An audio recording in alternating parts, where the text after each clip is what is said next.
సరే, క్రైస్తవ్యంలోనికి ఇతర మతాలలోనికి చివరికి భీమవరం పరిసర ప్రాంతాల్లో ఉన్న ఈ మారుమూల ప్రాంతాల వరకు తెలియకుండా కొన్ని కథలు మనకు అలవాటైపోయాయి. బాగా వినాలి. ఈ జ్ఞాపకార్థపు సభలో మానవ జనన మరణ పునరుద్ధానాన్ని గూర్చిన ఉదంతాలు మనం ధ్యానించబోతున్నాం. మీరు జాగ్రత్తగా వినకపోతే నేను చెబుతున్న సంగతులు మీకు ఏమీ అర్థం కావు. ప్రాక్టికల్గా కొన్ని విషయాలు మీరు లేఖనాల వెలుగులో చూడడం రాకపోతే, కొన్ని ముఖ్యమైన విషయాలు మనం అర్థం చేసుకోకపోతే కథలను నమ్మి మన జీవితంలో ఘరానాగా మోసపోతాం. అందుకు కొంచెం జాగ్రత్తగా వినాలి. ఎక్కడో మిడిల్ ఆసియాలో ముఖ్యంగా గ్రీకుల దగ్గర పుట్టిన ఫిలాసఫీని ఈరోజు మనం మధ్య తరగతుల వరకు నమ్ముతున్నాం. ఉదాహరణ అడుగుతాను, చెప్పండి. ఎవరైనా చనిపోయారు అనుకోండి, లేదా పెద్ద ఆయన చనిపోయారు, ఈ కుటుంబ పెద్ద ఆయన, ఎవరైనా చనిపోతే సహజంగా మన నోటి వెంబడొచ్చే మాట ఏంటండి? పిల్లలు అడుగుతారు. పిల్లలు అడిగినప్పుడు వాళ్ళకి చెప్పే మాట ఏం చెప్తాను చెప్పండి? తాతయ్య ఏడి అని అడిగితే ఏం చెప్తాం? అది ఏమంటాం? నేను అడుగుతున్నాను, దేవుడి దగ్గరికి వెళ్ళిపోయాడన్న మాట రైటా?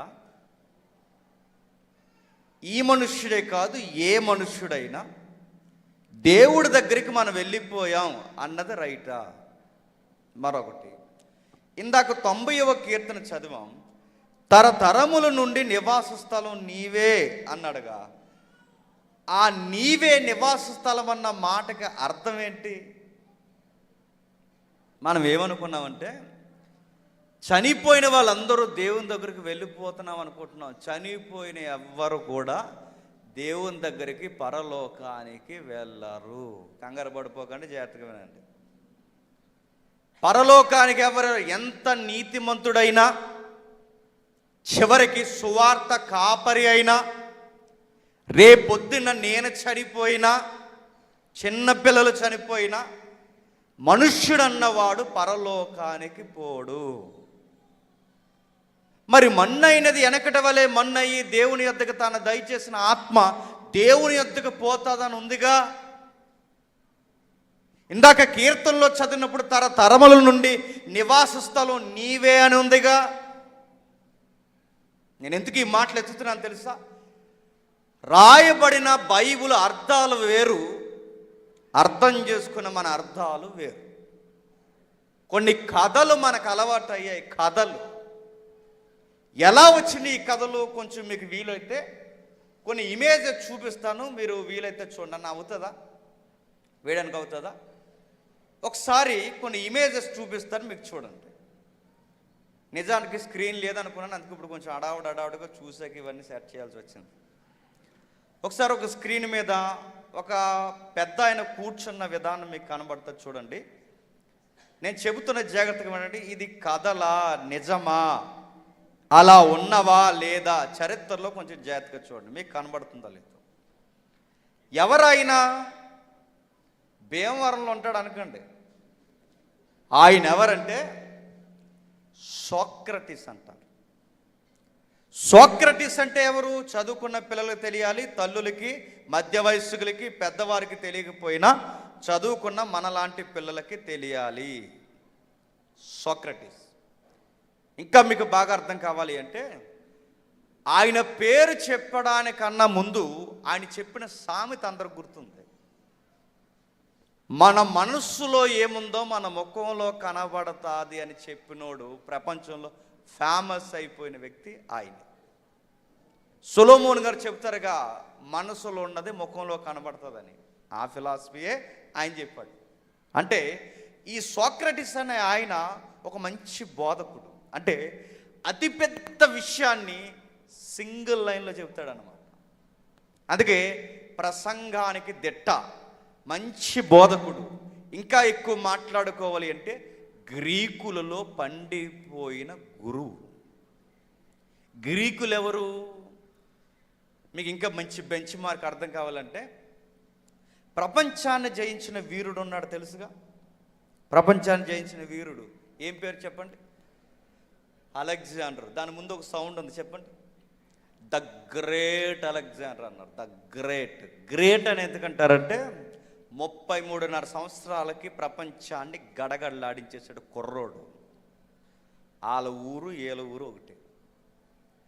యుద్ధం చెయ్యాలి అంటే వాళ్ళ తర్వాతే, జ్ఞానము చెప్పాలి అంటే వాళ్ళ తర్వాతే, థియాలజీ అనే పదం పుట్టించింది వాళ్ళే, తత్వజ్ఞానం అంటున్నాం మనం, తత్వజ్ఞానం అనేది పుట్టించింది వాళ్ళే, సైన్స్ అనే పదానికి నాంది పలికింది వాళ్ళే, అణువులు అనే పదం ఈ రోజుకి మనకు అర్థం కాదు, ఆ రోజుల్లోనే అణువుల కొరకు మాట్లాడిన మేధావుల దేశం వాళ్ళదే. అలాంటి దిక్కున చాలా పెద్ద మేధావుల యొక్క బృందం ఉంది. గ్రీకులు అనగానే జ్ఞానులు. బైబిల్ ఉందిగా, గ్రీకు దేశస్థులు, బైబిల్ ఉంది చెప్పండి, గ్రీసు దేశస్థులు జ్ఞానమును ఎతుకుతున్నారు అన్నది కొరింథీ పత్రికలు. అంటే గ్రీకులు ఏమెతుకుతారు? విజడం కావాలి వాళ్ళకి. జ్ఞానులు, గ్రీకులు అనగానే జ్ఞానులు, బాగా చదువుకుంటారు వాళ్ళు. వాళ్ళకి ఒక పెద్ద సభ ఉంటుంది అన్నమాట. మీకు ఎలాగైతే ఇంత పెద్ద ప్రాంగణం ఉందో, ఎలాగైతే ఇంత పెద్ద హాల్ ఉందో, గ్రీకులకి ఒక రాజధాని ఉంటుంది. దాని పేరు ఎథెన్స్. ఏంటది? ఎథెన్స్. ఎథెన్స్ అంటే ఎక్కడో వింటాం, ఎక్కడో చదివాం బైబిల్లోనే. ఎక్కడ? పౌలు గారు ఎథెన్స్ ప్రాంతానికి వెళ్ళి ఒక పెద్ద ప్రసంగం చేస్తాడు, తెలుసు కదా. కొంతసేపు మీకు ఏం అర్థం అవ్వదు, మీకు అర్థం కాకపోయినా మొక్కలు అర్థమైనట్టు పెట్టండి, విషయం ముందుకెళ్తుంది. ముందుకెళ్ళే కొలితే అన్నీ అర్థమవుతాయి. నా మాటలు అర్థమవుతున్నాయి లేదు, బాగా వినండి. ఎథెన్స్ అంటే వీళ్ళ రాజధాని ఎథెన్స్. ఎథెన్స్లో ఒక పెద్ద సభ ఉంటుంది. ఎవరైనా ఏదన్నా ప్రీచ్ చేయాలి అంటే, బోధ చేయాలి అంటే ఒక డయాస్ ఉంటుంది అన్నమాట. ఆ డయాస్ లేదా ఆ హాలు లేదా ఆ కమ్యూనిటీ హాల్, కాన్ఫరెన్స్ హాల్కి ఒక పేరు ఉంది బైబిల్లో. దాని పేరు అరియోపగు సభ అంటారు. ఏంటది?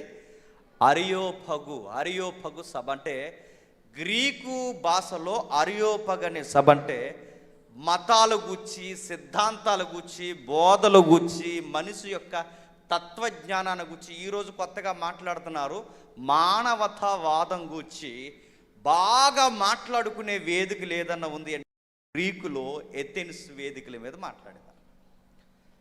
అక్కడ మాట్లాడుతున్నప్పుడు ఇలా గ్రీకు ప్రజలందరూ ఇలా మీరు ఎలాగైతే కూర్చున్నారో అలా కూర్చుంటారు. పైన వీళ్ళు ఎలా అయితే కూర్చున్నారో ఇలా జడ్జిల మాదిరి కూర్చుంటారు. ఇలా కూర్చున్నప్పుడు మాట్లాడుతున్న ప్రసంగికుడికి అవకాశం ఇస్తారు.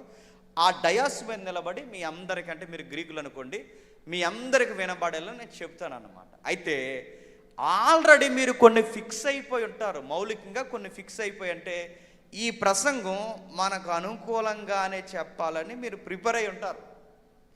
అంటే మీకు ఎన్నిసార్లు ఏది చెప్పినా మీకు అనుకూలమైన ప్రసంగమే నేను చెప్పాలి తప్ప, మీకు విరుద్ధమైన ప్రసంగం చెబితే ఆ సభలో ఉన్న వాళ్ళు ఏం చేస్తారంటే గ్రేప్ జ్యూస్ ఒకటి ఇస్తారు. గ్రేప్ జ్యూస్, మీరు ఆ బొమ్మను మీరు గమనిస్తున్నారు లేదో, ఏం చేస్తారు?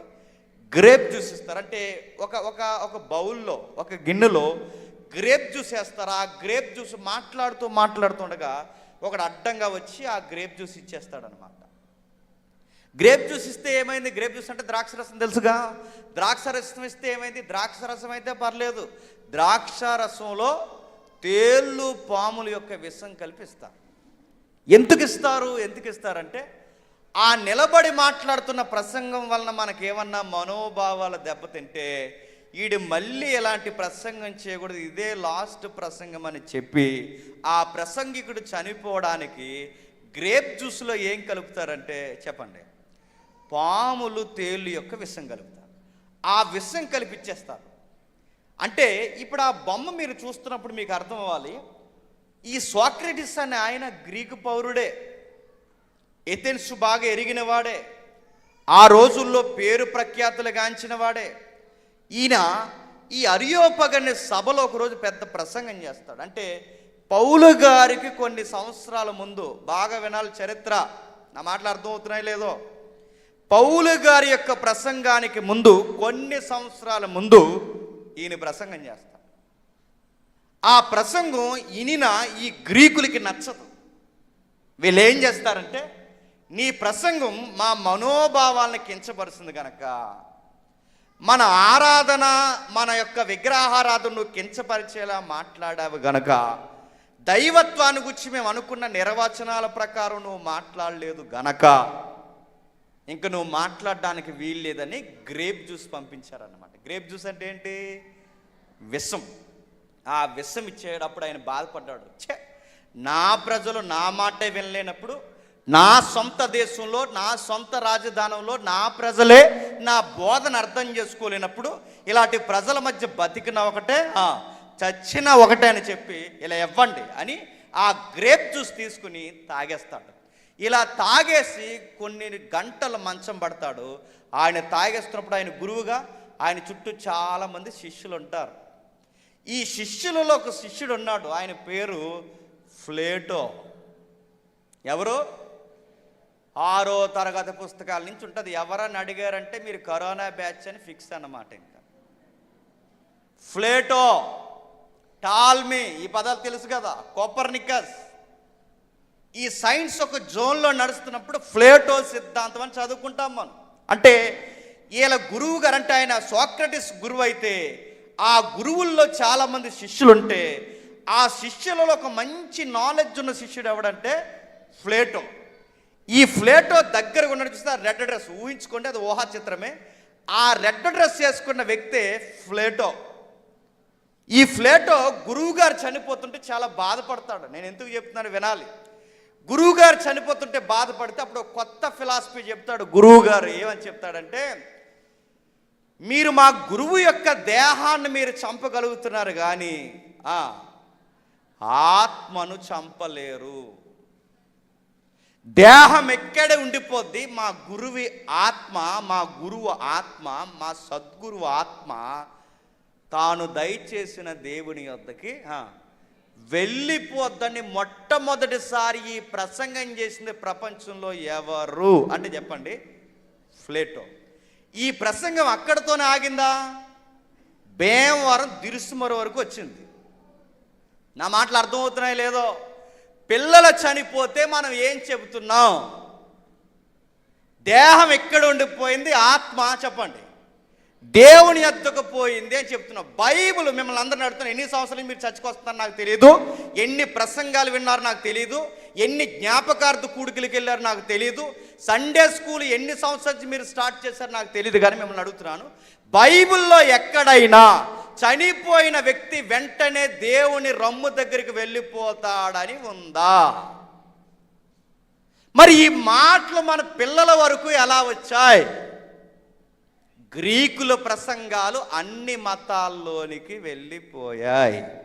బైబిల్ చెబుతున్న పునరుద్ధానపు జీవితం వేరు, బయట మనం మాట్లాడుకుని మనం నమ్ముతున్న పునరుద్ధాన జీవితం వేరు.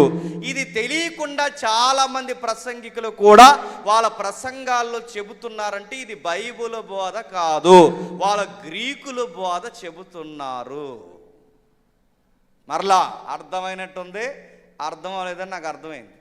జాతక వినండి. అంటే ఇప్పుడు ఇది గ్రీకుల ఫిలాసఫీ అంటే ఫిలాసఫీ. ఇంకా ఎలా వచ్చింది? దీన్ని టెలిఫీ అని ఒక దేవత గుడిలో, బాగా వినాలి, టెలిఫీ అంటే గ్రీకు దేవత ఉంది, ఆవిడ పేరు టెలిఫీ.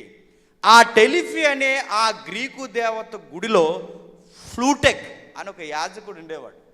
ఆ ఫ్లూటెక్ అనే యాజకుడు ఈ ప్రసంగాన్ని రికార్డ్ చేశాడు. అంటే ఈ ప్రసంగం చేసింది ఎవరు అంటే, దీన్ని రాసింది ఈ ఫ్లూటెక్ అనే దాన్ని, ఫ్లూట్ అనే ఆయన ఈ ప్రసంగాన్ని హైలైట్ చేశారన్నమాట.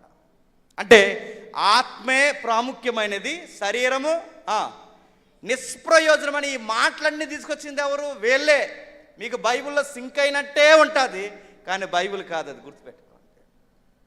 నేను మాట్లాడుతున్నది క్రైస్తవ బోధ కాదు, ఇదంతా గ్రీకుల బోధ. కానీ మన క్రైస్తవ బోధ అన్నట్టే ఉంది, క్రైస్తవుల బోధలాగా అనిపిస్తుంది ఇప్పటివరకు మనం మాట్లాడుకున్నది. అంటే ఇది క్రైస్తవ బోధల కాదు, ఇది గ్రీకులు నేర్పించేశారు. అంటే ఈ ఫ్లూటక్ అనే యాజకుడు, ఫ్లూటో, వీళ్ళిద్దరూ కలిసి ఇది చర్చల్లో కూడా చెప్పుకుపోయేలా చాలా బలమైన ప్రసంగాలు చేస్తారు. అందుకే వీళ్ళు మాట్లాడిన మాటలకు బైబిల్లో ఆధారాలు ఉండవు. రెండవది, ఇలా బైబిల్లో ఆధారాలు లేనివి చాలా ఉన్నాయి. ఇంకా నేను చెప్తాను వినండి. మనం నమ్ముకునేది మరొక నమ్మకాలు బైబిల్లో లేనివి కొన్ని నమ్మకాలు బయట ఉన్నాయి, చాలామంది నమ్ముతారు. మన సైడ్ తక్కువ, ఇంకా పై ప్రాంతాల్లో ఎక్కువ ఉన్నాయి. మనం ఎవరైనా చనిపోయినప్పుడు చిన్న చిన్న పాపాలు చేసి చచ్చిపోతాం కదండి. చిన్న చిన్న పాపాలు అంటాంలేండి, అందరం పెద్ద పాపాలు చేసి. చిన్న చిన్న పాపాలు చేసి చనిపోయిన తర్వాత మనం డైరెక్ట్ మరి దేవుడు పరలోకాన్ని తీసుకుపోడు కనుక మనల్ని ఏం చేస్తాడంటే మనకి ట్రైనింగ్ ఇవ్వడానికంట, మనం సరి చేయడానికి, మనకి టీచింగ్ ఇచ్చి మనల్ని సరి చేయడానికి దేవుడట ఒక రెస్ట్ ప్లేస్లో పెట్టి అబ్రహాం లాంటి గురువుల్ని పిలిచి కొంచెం వీళ్ళని సరి చేయండి అని దేవుడు చెప్తాడట. వీళ్ళని సరి చేసిన తర్వాత బాగుపడ్డారా అనుకున్నప్పుడు అప్పుడు వీళ్ళని అక్కడి నుంచి ఎక్కడ తీసుకెళ్తారట, దేవుడున్న లోకాన్ని ఇలాంటి బోధలు ఎన్నో ఉన్నాయండి. చనిపోయిన వెంటనే దేవుని దగ్గరికి పోతాం, మనం చిన్న చిన్న తప్పులు చేస్తే అబ్రహాం లాంటి గురువు గారిని పంపించి మనం సరిచేసి దేవుడు కొంచెం మార్చుకొని తీసుకెళ్ళిపోతాడు. ఇలాంటివన్నీ క్రైస్తవ సమాజంలో ఉన్నాయి. ఇప్పుడు మీరు అనుకోవచ్చు, అంటే మనం చనిపోతే అక్కడికి వెళ్ళమా అంటే బైబిల్ కాస్త అలాగ అడుగుదాం, అర్థమవుద్ది. ఏం అర్థమవుతుందో ఒకసారి మీరు నేను కాదు కానీ శిష్యులలో పెద్దోడు ఒక ఆయన ఉన్నాడు, కొంచెం కోపం ఎక్కువ ఆయనకి. ఎవరైనా పేతురు గారు. ఆయనతో మన ప్రభువుని అడిగిద్దాం. ఒకసారి వెళ్తారండి. మత్తయి సువార్త 19వ అధ్యాయం, చాలా జాగ్రత్తగా వినండి. మత్తయి సువార్త 19వ అధ్యాయం, మత్తయి సువార్త 19వ అధ్యాయం 27వ వచనం చూడండి. పేతురు, ఇదిగో మేము సమస్తమును విడిచిపెట్టి నిన్ను వెంబడించిదిమి గనుక మాకు ఏమి దొరుకునని. ఈరోజు క్రైస్తవులు ఏమడుగుతున్నారో ఆ రోజు పేతురు గారు కూడా అదే అడిగారు. ఈరోజు యేసు ప్రభుని మీరు ఎందుకు నమ్మారు అంటే ఏదో కూడా దొరుకుతుందనే నమ్మారు. ఆ రోజు పేతురు గారు కూడా ఏమడుగుతున్నారు, అన్నీ వదిలేసి ఇల్లు వాకలే సంపద ఉద్యోగాలు పనులు బాట్లు మనుషుల్ని అన్నీ వదిలేసి నీ వెనక వచ్చేసాం, మాకు ఏం దొరుకుతాయి, మాకు రివార్డ్స్ అవార్డ్స్ ఏమన్నా ఉన్నాయా అని అడిగారు. మనలాగే అడిగాడు. ప్రభువా 3 వారాల నుంచి వస్తున్నావు, మాకేమి ఇస్తావు, ఇల్లు ఇస్తావా అని అడిగారు. ప్రభువా 7 వారాల నుంచి వస్తున్నావు, మాకు ఉద్యోగం ఇస్తావా అని అడిగారు. ప్రభువా 15 సంవత్సరాల నుంచి వస్తున్నాం, ఇప్పటికైనా మాకు పిల్లల్ని ఇస్తావా. సేమ్ మనలాగా అడిగాడు. ఎవరు చెప్పండి? పేతురు గారు. కాకపోతే ఆయన కొంచెం అడిగింది లౌకికంగా అడిగిన, ప్రభు యొక్క సమాధానం మాత్రం కొంచెం ఆత్మీయ అర్థాలతో చెప్పాడు. ఏమని చెప్పాడు మళ్ళీ చదువుదాం. ఇదిగో మేము సమస్తమును విడిచిపెట్టి నిన్ను వెంబడించినది కనుక మాకు ఏం దొరుకును. ఈ లోకంలో మళ్ళీ చెప్తున్నాను, మాకు ఏం దొరుకును. నేను డైరెక్ట్గా చెప్తాను, మీకు నచ్చినా నచ్చకపోయినా మాకు ఏం దొరుకుతుంది యేసు ప్రభుని నమ్ముకుంటా అంటే? బంగారం కడ్డీ దొరకదు, వజ్రం దొరకదు. యేసు ప్రభుని నమ్ముకుంటే ఏం దొరుకుతాయి? ఏమీ దొరకో. ఈ ప్రార్థన అయిపోయి ఇంటికి వెళ్ళే లోపు దారిలో ఏమీ దొరకో. ఈ లోకంలో నువ్వు అనుకున్నవేమీ దొరకకపోవచ్చు, దొరకకపోవచ్చు. ఆయన నమ్ముకుంటే ఏం దొరుకుతాయి? ఈ లోకంలో దొరుకుతాయని ఆయన చెప్పలేదు. కానీ పేతురు ఇక్కడేం దొరుకుతాయి కాదు, అసలు విషయం ఒకటి నీకు తెలియాలి. రాబోతున్న అదృశ్య లోకంలో నీకొకటి కన్ఫామ్ చేసి రెడీగా ఉంచాను. పేతురు అడిగింది ఏంటి? అన్నీ వదిలేసి వచ్చాం, మాకేం దొరుకుతుందని ఈ లోకపు దృష్టికోణంలో అడిగాడు. ప్రభు ఏ దృష్టికోణంలో చెప్తున్నాడు? రాబోతున్న ఒక కాలము, రాబోతున్న ఒక ప్రపంచం ఉంది. ఆ ప్రపంచంలో ఏం జరుగుతుందో చెప్తున్నాడు చూడండి. అందుకు యేసు వారితో ఇట్లా, నేను ప్రపంచ పునరుజ్జన్మందు మనుష్య కుమారుడు తన మహిమ గల సింహాసనం మీద ఆసీనుడైనప్పుడు నన్ను వెంబడించిన మీరును 12 సింహాసనాల మీద ఇశ్రాయేలు 12 గోత్రపుల వారికి తీర్పు తీర్చెదరు.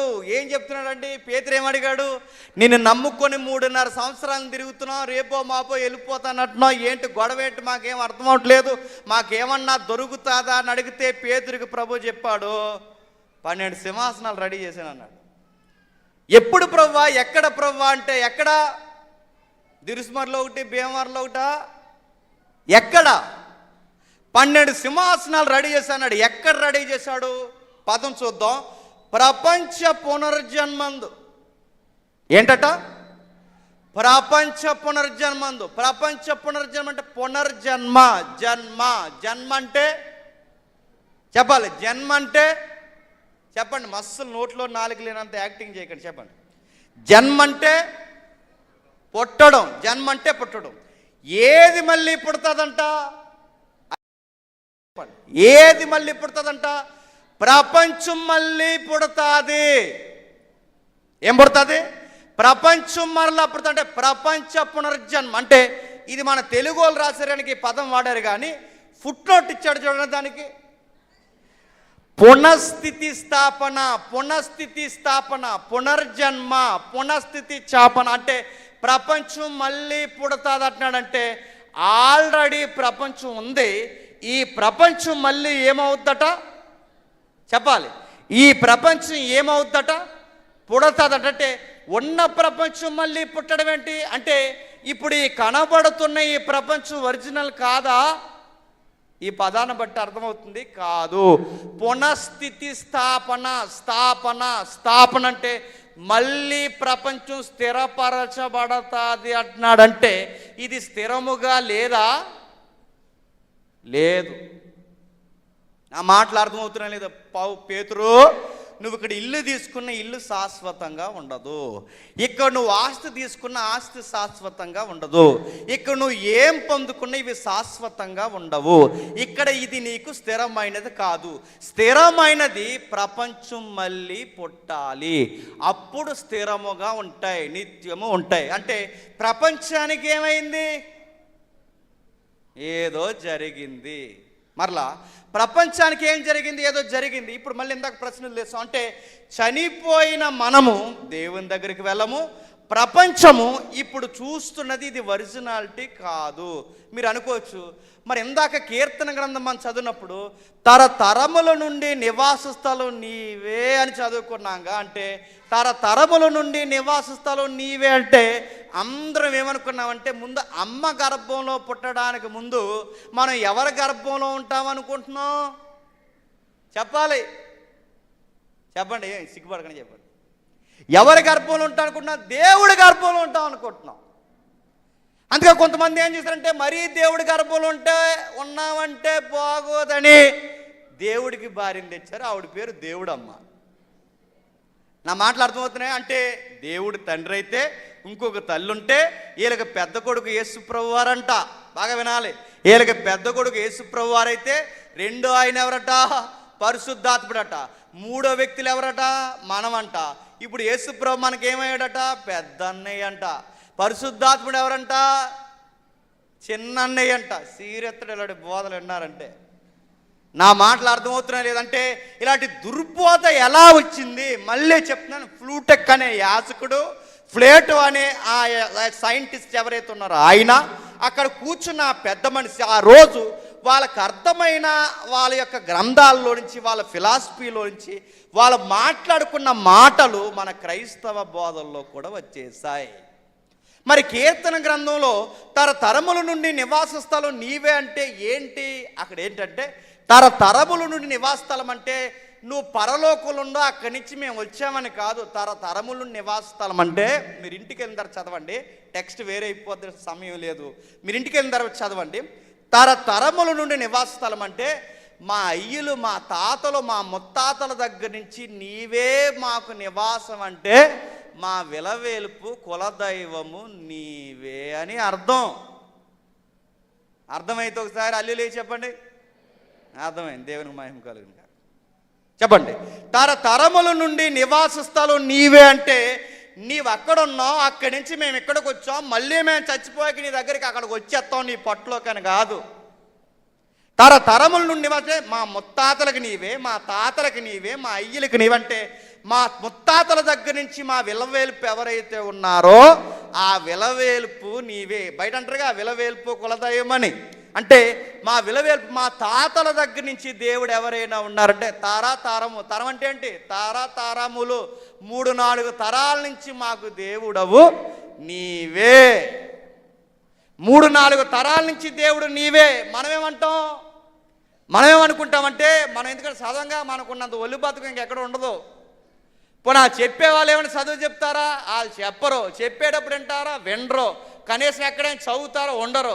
పోనీ థియాలజీ తెలియదు, పుస్తకాలు ఫాలో అవరు, ఒక ఆథర్ని కమిట్మెంట్ ఉండదు.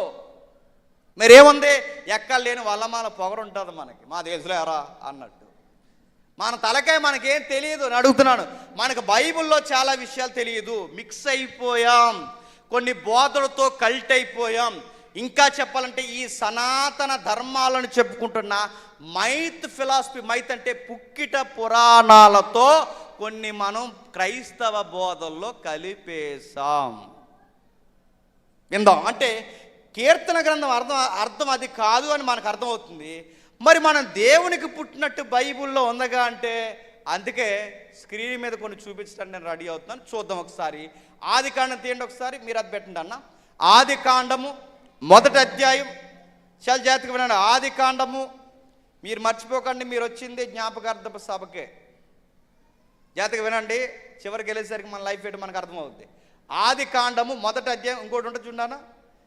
ఆదికాండము 1వ అధ్యాయం 20వ వచనం చూడండి, చూపించండి. ఆదికాండం 1వ అధ్యాయం 20వ వచనం. దేవుడు జీవము కలిగి చలించి వాటిని, ఎవరెవరు చదవండి.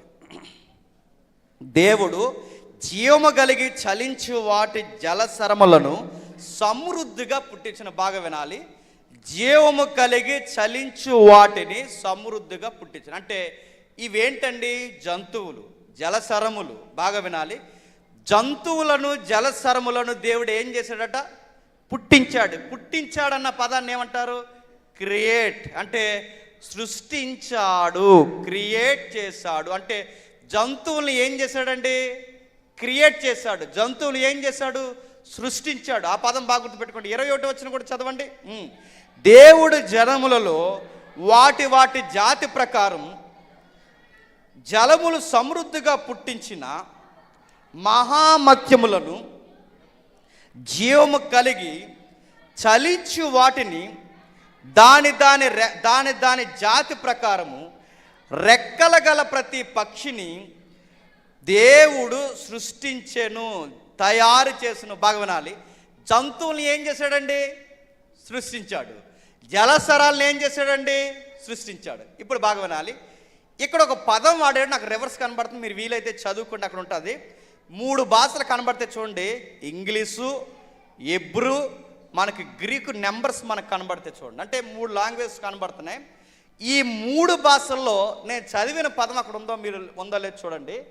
మొట్టమొదటిది హెబ్రూలో దీన్ని ఏమంటారంటే జీవము కలిగించు, అంటే జీవము కలిగి జీవించు ఈ ప్రాణులను ఏమంటారంటే నెఫాస్ అంటారు. అక్కడ ఉందో లేదు చూడండి. నెఫేస్ అని కూడా అంటారు. ఏంటట? నెఫేస్ ఉంది అక్కడ. ఇంకా మీకు అర్థం కావాలంటే ఇంగ్లీష్లో లివింగ్ క్రీచర్స్ అని ఉంది చూడండి పైన. లివింగ్ చదువుకునే పిల్ల మీరు వినండి, అలా అర్థం కాకపోతే మీరు చెప్పండి. లివింగ్ క్రీచర్స్ అన్న దానికి తెలుగులో ఏమని రాస్తారంటే జీవించు ప్రాణులు. దాన్ని హెబ్రూలో ఏమంటారంటే నెఫేస్ అంటారు. నెఫేస్ అంటారు. అదే పదం మళ్ళీ 21వ వచనంలో కూడా వాడారు. నెఫేస్ ఏమంటారు? నెఫేస్. మళ్ళీ లివింగ్ క్రీచర్స్ అంటారు. ఇప్పుడు బాగా వినండి. నెఫేస్ అంటారు. గ్రీకులో దీన్ని ఏమంటారంటే సుఖీ అంటారు. సఖీ కాదు, సుఖీ అంటారు. ఏమంటారు? సుఖీ. అంటే ఈ నెఫేస్ అంటే దేన్ని సూచించే పదం? నెఫేస్ అంటే ఆడెవడో అనుకోకండి. నెఫేస్ అంటే ఆత్మ కలుగు జీవించే ప్రాణులను హెబ్రూలో ఏమంటారంటే నెఫేస్ అంటారు. తెలుగులో ఏమంటారు? ఆత్మ కలిగి జీవించే ప్రాణులని తెలుగులో అంటారు. అంటే జంతువులకు కూడా ఏమున్నట్టు చెప్పాలి? జంతువులకు ఏమున్నట్టు? ఆత్మ ఉన్నట్టు. ఇది మీకు అర్థమైతే ఆదికాండము 1వ అధ్యాయం 20వ వచనం 21వ వచనంలో జంతువులకు కూడా ఆత్మ అర్థం వచ్చే నెఫేస్ అనే పదం వాడాడని మనకు అర్థమైతే, ఆత్మ కలిగించిన వాటిని దేవుడు ఏం చేశాడట? సృష్టించాడు, తయారు చేశాడు. అంటే ఇప్పుడు ఈ జంతువుల ఆత్మలు పరలోకం నుంచి వచ్చేసాయా? ఈ సృష్టిలో ఆ ఆత్మలను, శరీరాలను సృష్టించాడా? చెప్పాలి.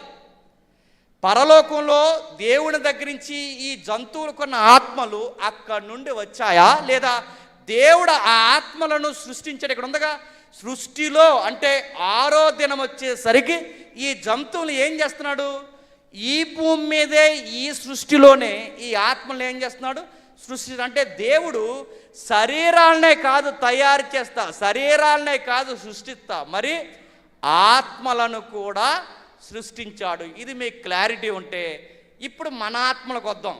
ఇప్పుడు మన ఆత్మలు సృష్టింపబడ్డాయా, మన ఆత్మలు డైరెక్ట్ పరలోకం నుంచి వచ్చాయా చెప్పాలి. ఇప్పుడు మీకు ప్లేటో ఉన్నాడో పౌలు ఉన్నాడో మీకు అర్థమైపోద్ది.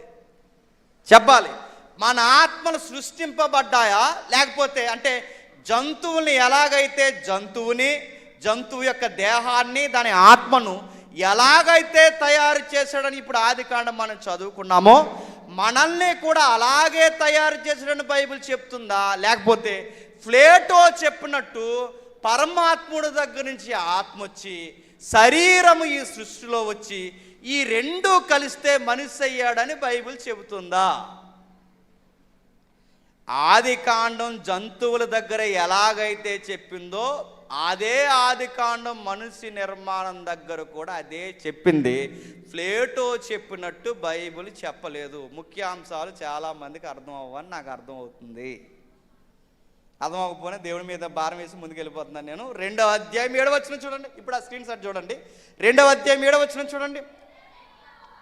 దేవుడైన యెహోవా నేల మట్టితో నరుని నిర్మించి వాని నాసికారంధ్రములలో జీవవాయువు నోదగా, అక్కడ మళ్ళీ ఏం పదాలు ఉన్నాయి చూడండి, లివింగ్ క్రీచర్ అని ఉంది, ఇంకా నెఫేస్ అని ఉంది. అంటే జంతువుల దగ్గర ఏ పదం అయితే వాడారో బాగా వినాలి. జంతువులు సృష్టించినప్పుడు ఏ పదం అయితే వాడాడో మనిషిని సృష్టించినప్పుడు కూడా చెప్పండి అదే పదం వాడాడు. అంటే మీకు డౌట్ రావచ్చు, అంటే తరతరముల నుండి నివాస స్థలం నీవే అంటే మనం అక్కడ పుట్టలేదా, అక్కడ పుట్టలేదు, మరి దాని అర్థం ఏంటి? మా తరతరాలు అంటే మా తాతల దగ్గర నుంచి మా దేవుడు నీవే అని చెప్పే వాక్యమే తప్ప మా తరతరాల దగ్గర నుంచి చచ్చిపోయిన వాళ్ళందరూ నీ దగ్గరికి అక్కడికి వచ్చేస్తున్నారని కాదు దాని అర్థం. నా మాటలు అర్థమవుతలేదో, చనిపోయిన వాళ్ళందరూ అక్కడికి వచ్చేస్తాను కదా. తరతరాలంటే మా తాతల దగ్గర నుంచి దేవుడు నీవే అని అర్థం. 90వ కీర్తన అంటే మనము కూడా సృష్టింపబడ్డామా అంటే ఇక్కడున్న పదాలు మీరు చూడండి, నేను రాసుకొచ్చానండి, అది హెబ్రూ బైబిల్. అది ఏమని ఉందో చూడండి అక్కడ హెబ్రూ బైబిల్లో.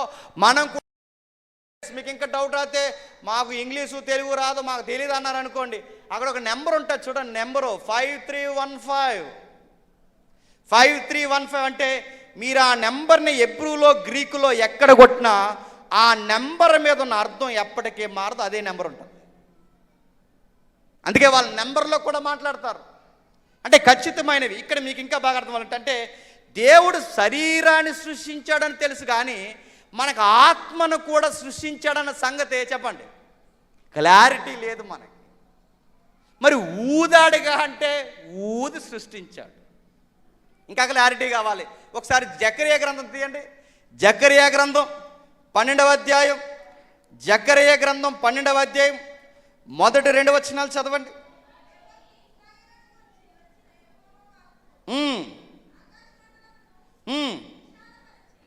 ఆకాశ మండలమును విశాలపరిచి భూమికి పునాది వేసి మనుషుల అంతరంగములో జీవాత్మను సృష్టించి ఏమన్నాడండి చెప్పండి? ఆత్మను ఏం చేశాడట చెప్పాలి? ఆత్మను ఏం చేశాడట? సృష్టించి. ఇప్పుడు చెప్పండి, మన శరీరం సృష్టింపబడ్డాదన్నది ఎంత వాస్తవమో చెప్పండి. మన ఆత్మ కూడా సృష్టింపబడింది అన్నది కూడా అంత వాస్తవం. బండ గుర్తుపెట్టుకోండి, మనం అమ్మ గర్భంలోనికి దేవుడి దగ్గర నుంచి రాలేదు, మీరు ఒప్పుకున్నా ఒప్పుకోకపోయినా. మరి అమ్మ గర్భంలోకి దేవుడి దగ్గర నుంచి వచ్చామని చెప్పింది ఎవరు? సోక్రటీస్, వాళ్ళ శిష్యులు చెప్పండి ప్లేటో. ఆ గుళ్ళో, ఆ దేవత గుళ్ళో పనిచేసే ఫ్లూటక్ అని యాజకుడు చెప్పాడు. అవే మన చర్చిల్లో కూడా బోధలు వచ్చేసాయి. కానీ బైబిల్ ఏం చెప్తుందంటే ఆత్మను సృష్టించిన దేవుడు అంటే జంతువును సృష్టించిన దేవుడు మనిషిని కూడా సృష్టించాడు. ఇప్పుడు మీకు డౌట్ రావచ్చు, ఏంటండి మనుషులు జంతువులు ఒకటేనేటండి అని మీరు అనుకోవచ్చు. సోషల్ లైఫ్ ఒకటేనండి. సోషల్ లైఫ్ తెలుసుగా, ఈ సామాజిక జీవితం ఒక్కటే. జంతువులతో పోల్చేటంటే ఒక తెలిసిన మేధావి ఏమన్నాడంటే, మ్యాన్ ఈజ్ చెప్పండి సోషల్ యానిమల్ అన్నాడు. ఆయన ఎందుకు అన్నాడో ఏమన్నాడో తెలియదు, కానీ ఆయన అన్నది మాత్రం రైట్ అండి. మనిషి సంఘ జీవి. అంటే ఇన్ని జీవరాశుల్లో చెప్పండి మనిషి కూడా జీవరాశి. మరి ప్రత్యేకత ఏముంది? కీర్తనలు ఉంటుంది, మీరు ఇంటికి వెళ్ళిన తర్వాత చదవండి. కీర్తనలు ఏముంటుందంటే, మనుషులను జంతువులను ఒకేలా సృష్టించిన దేవుడు, వాటికి మనకి తేడా ఏంటంటే వాటికన్నా కాస్త బుద్ధి పరిపక్వత జ్ఞానములు మనకు ఎక్కువ ఇచ్చాడట. రెండవది, తన స్వరూపమందు తన పోలిక చొప్పున మనల్ని చేశాడట. మూడవది, జంతువులకి ఎవరికి సృష్టిలో దేవుడు మనిషిని రిప్రజెంట్గా ఉండమని చెప్పలేదు, కానీ మనిషినే దేవుడు రిప్రజెంట్ అంటే దేవుడి స్వరూపముగా మనిషిని మాత్రమే చేసుకున్నాడు, జంతువులని కాదు. అక్కడే తేడా. మిగిలిన లైఫ్ స్టైల్ అంతా చెప్పండి ఒకటే. అంటే అలాగే మనలాగే ఉంటాయంటే మనలాగే ఉంటాయి. నిన్నో మొన్న ఒక వీడియో చూశాను నేను, మీరు ముందు చూసారు లేదో నాకు తెలియదు, కానీ ఈసారి మీరు చూడండి. కోళ్ళు ఉన్నాయి కదండి, కోడి పుంజు చనిపోయింది. ఈ చనిపోయిన కోడి పుంజుని బయట పడేశారు. దానికి సహవాసం చేస్తున్న ఈ పెట్టుంటుంది చూసారా, ఆడజీవి పడేశారు. ఆ కుక్కల పెంచుకుంటున్న ఫామ్ హౌస్లో ఈ కుక్కలు ఇవన్నీ చూస్తున్నాయి. ఆ జీవి అక్కడ పడిపోయింది, కోడి పుంజు అక్కడ పడిపోయింది. వర్షం పడుతుంది. ఈ ఆడజీవి అయిన ఈ పెట్ట ఏం చేస్తుందో మీరు ఇంటికి వెళ్ళినారు చూడండి. వర్షం పడుతుంటే ఆ రెక్కలు ఇలాగ ఇప్పండి, ఆ చనిపోయిన కోడి పుంజు చనిపోకుండా తన రెక్కల చేత కప్పుతుంది. అంటే మనలాంటి ఎమోషన్స్ జీవులకు కూడా ఉంటాయా అంటే చెప్పండి ఉంటాయి. మరొక ఉదాహరణ చెప్తాను. ఈ వీడియో కూడా చూసారు లేదో, ఇవి చూడకుండా చెదారాలు చూస్తే ఇంకేం చేయలేము. ఇంకా ఇలా పనికొచ్చే చూడండి, జీవితం అర్థం అవుతుంది. ఒక వీడియో వచ్చింది, అది చాలా టెలిగ్రామ్లో కానీ క్షమించండి ఇన్స్టాగ్రామ్లో ట్విట్టర్లో బాగా తిరిగింది ఆ వీడియో. ఒక పెద్ద పిల్లికి చిన్నపిల్ల పుట్టింది. ఈ చిన్నపిల్లిని చూడడానికి చుట్టాలు వచ్చారు. చుట్టాలు వచ్చినప్పుడు మన బుద్ధి అంతా ఏంటంటే ఎప్పుడు ఎక్కడికి వెళ్ళి ఎదురు పట్టిపోతాం. ఈ వచ్చిన చుట్టాలు కూడా కుదురంగా ఉండకుండా, మీకు పెద్ద పిల్ల ఉందిగా, మాకు చిన్నపిల్లినిచ్చేయండి, ముద్దుగా ఉంది, మేము పెంచుకుంటామని చెప్పి ఈ చిన్నపిల్లని తీసేసుకున్నారు. తీసేసుకున్న తర్వాత యజమానులు ఇచ్చేస్తారు, చుట్టాలు తీసేసుకున్నారు. చిన్నపిల్లి ఏడుస్తుంది. మీరు వీడియో చూసారు లేదో, ఆ చిన్నపిల్లి చాలా గట్టిగా, అంటే చాలా గట్టిగా అరుస్తుంది. అది పెద్ద పిల్లి అక్కడ ఉంది. అప్పుడు వీళ్ళు ఏం చేశారంటే, వదిలేస్తే ఏం చేస్తుందని చెప్పి చిన్నపిల్లని వదిలేశారు. పెద్ద పిల్లి ఏం చేసింది తెలుసా, రావద్దన్నట్టు ముఖం అలా తిప్పేసింది. ముఖం పక్కకు తిప్పేసి పో అన్నట్టు సీరియస్గా దానికి వైపు చూస్తుంది. అది ఎంత వచ్చి మమ్మీ మమ్మీ అని అనలేదు, కానీ ఆ ఫీలింగ్ ఇచ్చింది. తనకు జారపడుతుంది, హగ్ చేసుకుంటుంది, నన్ను చూడు అంటుంది. ఎంతగా చిన్నపిల్లల్ని తనతో ఆ ప్రేమగా కలుద్దాం అనుకునే పెద్ద పిల్లి పట్టించుకోలేదు. చిన్నపిల్లికి అర్థమైపోయింది, ఇంక మా అమ్మ నా వైపు చూస్తలేదు, ఇంక అనవసరం అని ఎవరైతే వదిలేశారో మళ్ళీ వాళ్ళ చేతుల్లోకి పరిగెట్టుకుని వెళ్ళిపోయింది. అంటే ఇక్కడ దొరకని ఆప్యాయత ఎక్కడ దొరుకుతుంది దానికి, అక్కడ దొరుకుతుందని ఆ పిల్లి మళ్ళీ వెనక్కి వెళ్ళిపోయింది. తర్వాత వీడియో కట్ చేసి చూపిస్తాడు. సరిగ్గా 3-4 రోజులకి ఆ పెద్ద పిల్లి బెంగ పెట్టుకుని చచ్చిపోయింది. అంటే ఏముందా అందులో స్టోరీ రాసుకొచ్చారు. ఏం రాశారంటే, ఆ చిన్న పిల్లిని వాళ్ళు తీసుకెళ్ళిపోతున్నప్పుడు తీసుకెళ్ళొద్దు అనేది చెప్పినా వాళ్ళు వినరు. విడదీయొద్దు అని అర్థమయ్యేలా వీళ్ళకి చెప్పలేదు. ఇప్పుడు ఇది వెళ్ళిపోతున్నప్పుడు ఇంక నా దగ్గర నువ్వు ఉండొద్దు అని తన చిన్న జీవికి, తన పిల్లకి చెప్పి అర్థమయ్యేలా చెప్పలేదు. దానికి అర్థమైంది ఒకటే, నేను ఇంక నిన్ను ప్రేమించట్లేదని అర్థమయ్యేలా తన ముఖం పక్క తిప్పుకుంది. ఎప్పుడైతే వాళ్ళ అమ్మ తనను చూడట్లేదని తనకు అర్థమైందో, ఆ చిన్నపిల్ల ఏం చేస్తుందంటే, ఇంక మా అమ్మ నన్ను చూడట్లేదని చెప్పి ఆ యజమాని దగ్గరికి వెళ్ళిపోయింది. కానీ విషయం ఏంటి తెలుసా, బిడ్డ ముందు అలా ప్రవర్తించింది, కానీ తర్వాత ఆ పెద్దది తల్లి బెంగ పెట్టుకొని చచ్చిపోయింది. పిల్లలు లేని జీవితం. అందుకంటే మూగజీవులకు కూడా ఎమోషన్స్ ఉంటాయి, వాటిని విడదీయకూడదు, చచ్చిపోతాయి, బెంగ పెట్టుకొని చచ్చిపోతాయి. మీరు చూసారు లేదో, ఒక యజమాని ఎయిర్పోర్ట్లో కుక్కను వదిలేసి వెళ్ళిపోయాడండి. మళ్ళీ ఆయన విదేశాల నుంచి తిరిగి వచ్చే వరకు ఆ కుక్క అలా ఎదురు చూస్తుంది. ఇలాంటి వెన్నున్నాయో జీవులు. అక్కడి వరకు ఎందుకు, ఆ వీధి కుక్క ఇక్కడ వచ్చే ఆగిపోద్ది. ఇక్కడ వరకు వచ్చి ఎందుకు ఆగిపోయింది, దాని పంచాయతీ ఎక్కడి వరకు ఉందో దానికి తెలుసు. సేమ్ లైఫ్ అక్కడి వరకు వస్తుంది, ఆగిపోద్ది, అక్కడ వరకు ఉంటుంది. కొన్ని కుక్కలు అలా తిరిగితే బోర్డర్లు అలా తిరిగి అలా టాయిలెట్ పోసి తిరిగితే ఎందుకు టాయిలెట్ ఎందుకు వస్తుంది తెలుసా? ఇది మా అడ్డా, రే బయట నుంచి మీరు ఎవరు రాకండ్రా, మీది ఇది మాది ఈది అని చెప్పడానికి బోర్డర్ గీస్తాయి అన్నమాట అవి. నా మాటలు అర్థమవుతున్నాయా? అంటే కుక్కలకు కూడా ఈ నాలెడ్జ్ ఉంటుందా? ఉంటుంది. బంగారు పిచ్చుకలు మీరు చూడండి, ఏ ఇంజనీరింగ్ కన్స్ట్రక్షన్ కూడా ఊహల కందని కన్స్ట్రక్షన్ పిచ్చికి ఎంత గూడు ఎంత లేగండి, అందులో మళ్ళీ 2 గదులు, బయటికి రావడానికి బాల్కనీ. మీరు చూసారా దాని కన్స్ట్రక్షన్ ఎలా ఉంటుందో? బయటకు వచ్చి వస్తుంది, మళ్ళీ ఏదైనా ఎక్కడానికి వీలు లేకుండా మళ్ళీ అడ్డు తెర. Same life style. అందుకే ఆ గుట్టు పక్షి ఈ గుట్టుకు రాదు, ఆ వీధి కుక్కి ఈ వీధికి రాదు. అంటే జంతువులు లైఫ్ స్టైల్ ఉన్నట్టే మందుంది. మనకి గదులు ఉన్నాయి, వాటికి గదులు ఉన్నాయి, వాటికి బొరియలు ఉన్నాయి. మనకి పిల్లలు ఉన్నారు, వాటికి పిల్లలు ఉన్నారు. కాకపోతే రిజిస్ట్రేషన్లో మ్యారేజ్ సర్టిఫికేట్ ఉండదంతే. Same life style. Aadhaar card ఉండదంతే. ఎమోషన్స్ ఉంటాయి, అన్నీ ఉంటాయి. అంటే లైఫ్ స్టైల్ ఉంటాయి. వాటికి మనకి తేడా ఎక్కడ వచ్చిందంటే అవి సృష్టింపబడ్డాయి, మనం సృష్టింపబడ్డాం. వాటి దేహాలు తయారు చేయబడ్డాయి, మన దేహాలు తయారు చేయబడ్డాం. మరి వ్యత్యాసం ఎక్కడుందంటే ఒక్కటే వ్యత్యాసం, వాటిని సృష్టించాడు మనల్ని, తన స్వరూపమందు మనల్ని సృష్టించాడు. స్వరూపం అంటే మళ్ళీ స్వరూపం అంటే నల్లగా తెల్లగా ఎత్తుగా పొడవ కాదు. ఎందుకంటే దేవుడు ఇంతమంది ఉన్నామండి, దేవుడు స్వరూపంలో మనల్ని చేసుకున్నాడు. దేవుడు ఇంతమంది ఇన్ని రకాలుగా ఉన్నాం, అందరూ ఒకలా ఉన్నామా? లేం.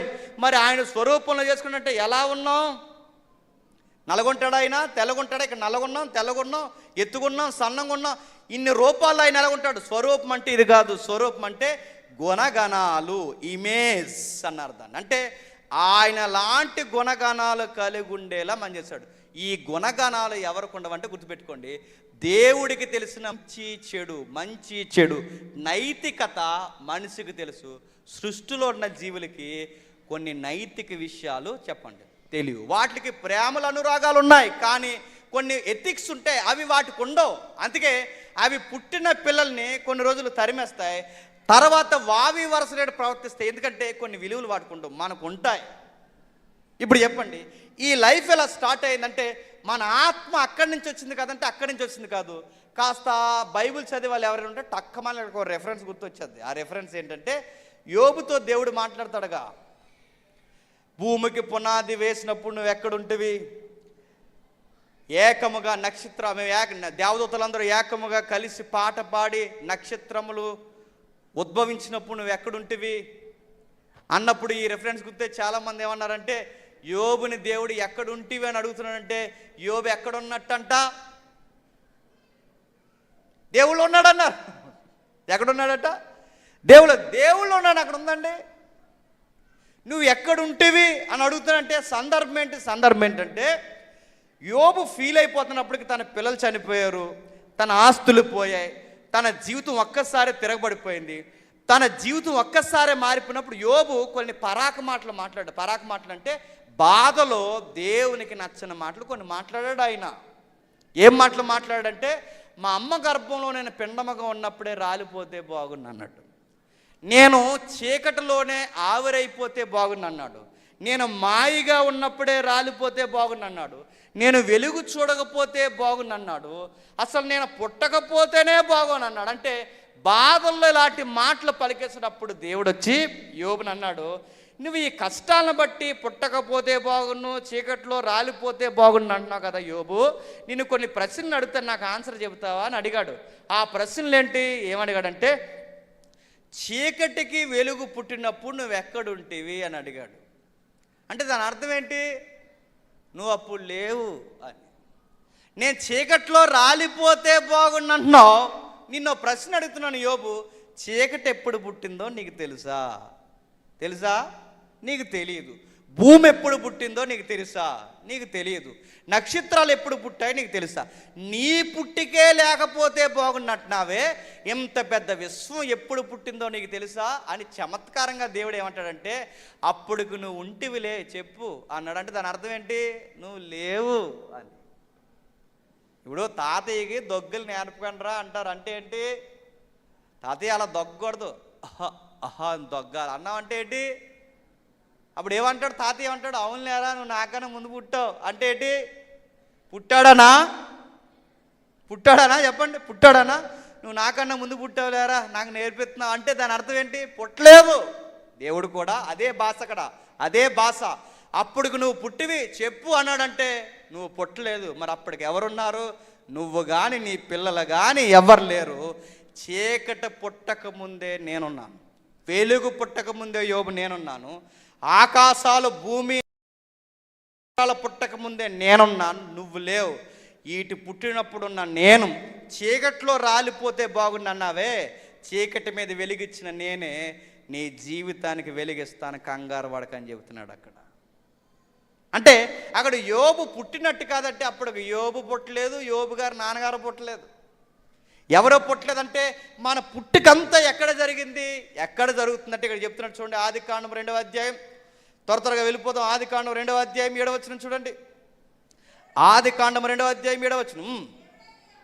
దేవుడైన యెహోవా నేల మట్టితో నరుని నిర్మించి నాసికారంధ్రములలో జీవవాయువు నోదగా నరుడు జీవాత్మను మనల్ని సృష్టించాడు. చెప్పండి, జంతువులను సృష్టించాడు. ఇప్పుడు మీకు డౌట్ రావాలి, మనం చనిపోయినా దేవుని యొద్దకు వెళ్ళం చెప్పాలి, జంతువులు చనిపోయినా చెప్పండి దేవుని యొద్దకు వెళ్ళం.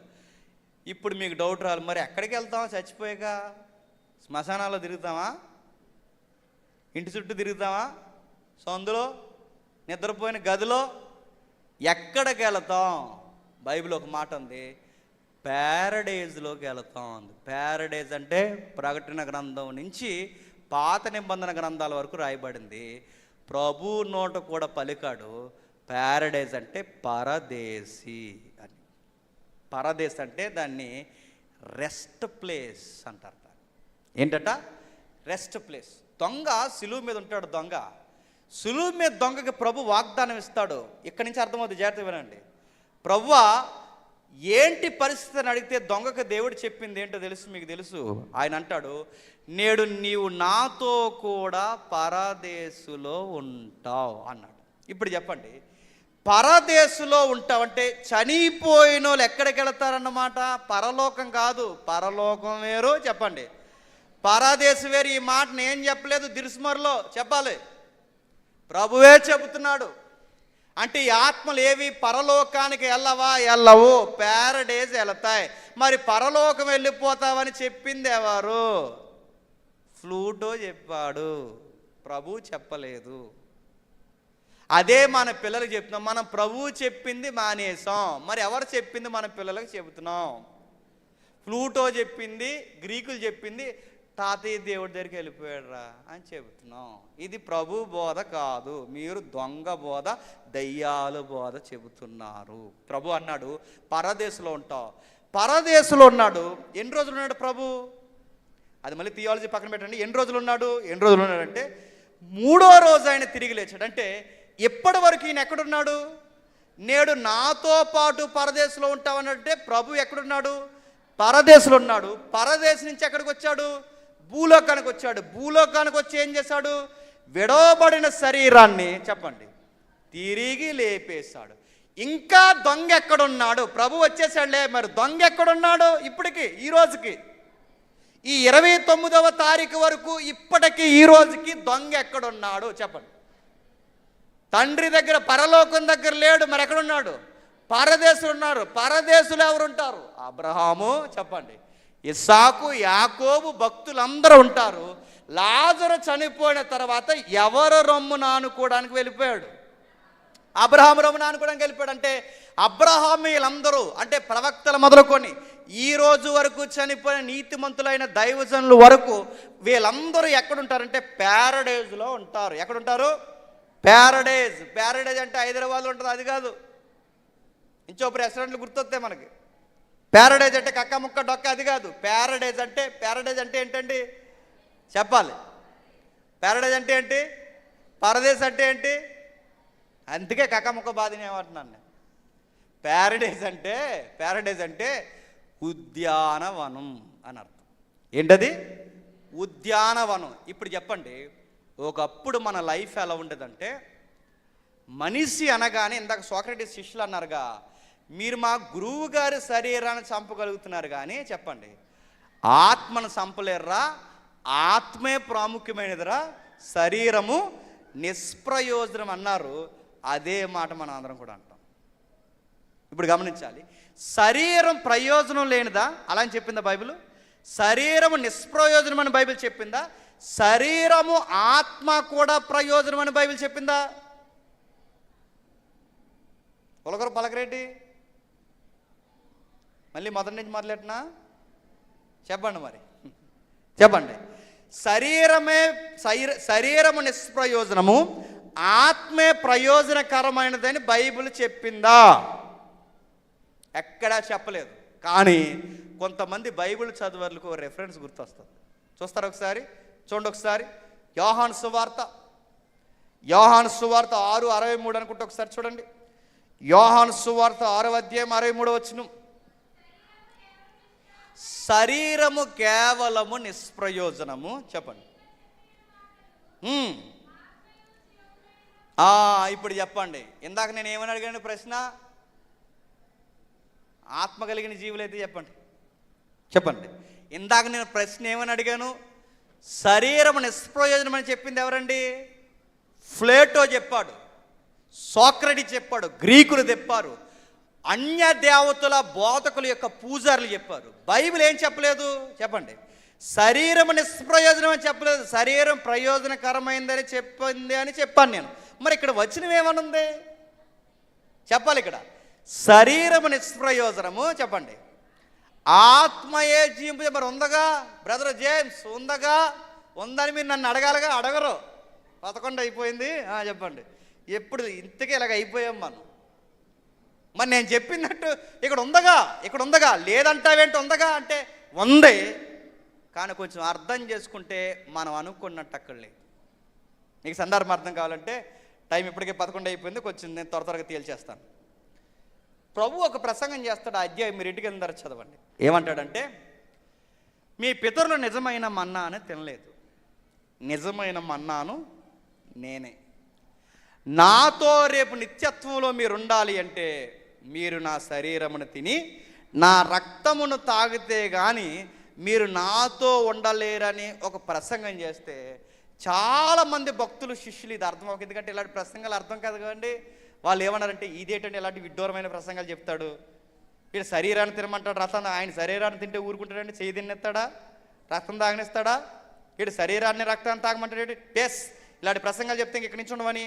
ఆ రోజు 70 మంది శిష్యుల్లో చాలామంది వెళ్ళిపోయారంటే ఎంతమంది మిగిలారు? 12 మంది. వాళ్ళు ఎందుకు వెళ్ళిపోయారంటే ఆ ప్రసంగం వాళ్ళకి అర్థం లేదు. నాకు తెలిసి ఈరోజు ప్రసంగం కూడా చాలామందికి అర్థం అవ్వదు. ఈ ప్రసంగం అర్థమవక వాళ్ళు ఏం చేశారంటే, అరే ఎలాంటి ప్రసంగాలు చెప్తాడేంటి?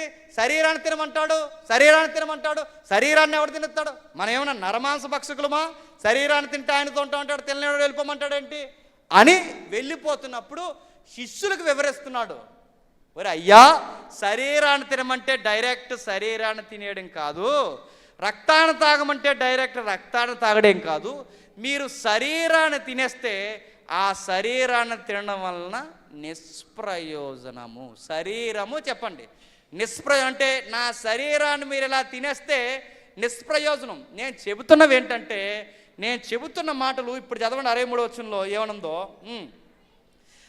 ఆత్మయే జీవింపజేస్తున్నది. ఆత్మ అంటే అక్కడ ఉంది అండి. ఆత్మ అంటే మనలో ఉన్న ఆత్మ కాదు. ఆత్మ అంటే చెబుతున్నాడు చూడండి, ఆత్మయే జీవింపజేస్తున్నది, శరీరము కేవలం నిష్ప్రయోజనము.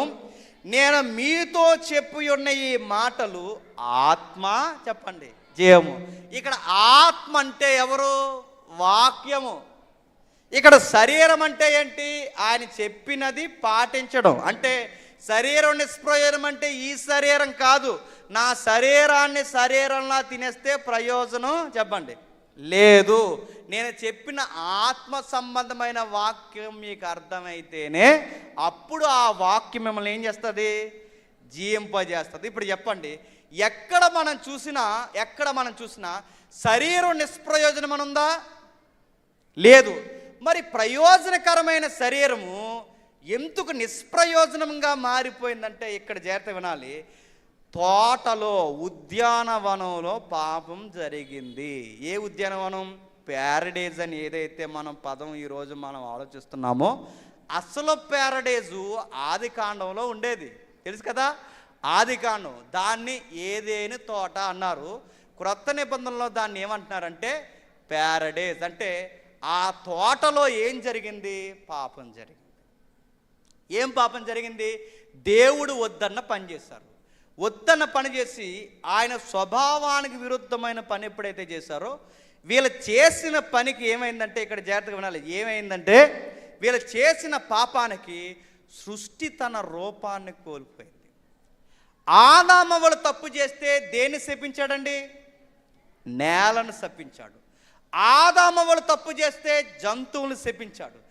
ఆదామవ్వలు తప్పులు చేస్తే ఈ సృష్టిని శపించాడు. నేను అడుగుతున్నాను, వీళ్ళ తప్పు చేస్తే సృష్టిని ఎందుకు శపించాడు?